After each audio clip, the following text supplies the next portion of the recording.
بسم اللہ الرحمن الرحیم۔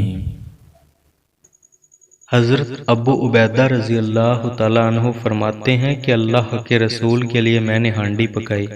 چونکہ دستی بکرے کے بازو گوشت رسول اللہ صلی اللہ علیہ وآلہ وسلم کو بہت زیادہ پسند تھے، اس لیے میں نے ایک دستی پیش کی تو اللہ کے رسول نے اسے تناول فرما لیا، پھر دوسری طلب فرمائی، میں نے خدمت اقدس میں دوسری بھی پیش کر دی، پھر آقا نے مزید دستی طلب فرمائی تو میں نے عرض کیا،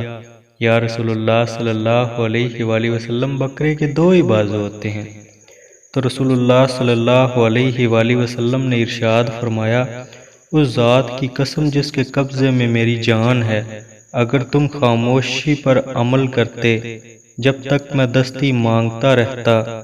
اللہ کے حکم سے ہانڈیاں سے مجھے دستی ملتی رہتی۔